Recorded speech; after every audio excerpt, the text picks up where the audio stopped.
আজকে বানাবো বন্ধুরা ডাব মোয়াটি ভাপা।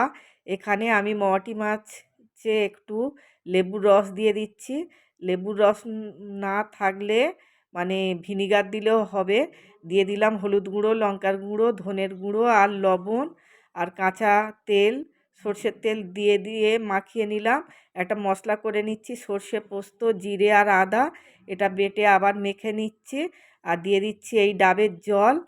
দিয়ে এবারে একটা টিফিন বাটিতে করে দিয়ে 4টে লঙ্কা দিয়ে দিলাম আর সর্ষের তেল দিয়ে দিয়েছি। আর এবার কড়াইতে জল গরম করতে দিয়েছি, একটা স্ট্যান্ড দিয়ে দিলাম আর টিফিন বাটিটা বসিয়ে 10 মিনিট এবার ঢাকা চাপা দিয়ে রান্না করে নেব। এইরকম নতুন নতুন রেসিপি দেখার জন্য আমার চ্যানেলটাকে বন্ধুরা সাবস্ক্রাইব করে নিও। আর যদি তোমাদের রেসিপিটা ভালো লেগে থাকে তাহলে একটা লাইক ও কমেন্ট করে দিও। রেডি আমার ডাব মোয়াটি ভাপা।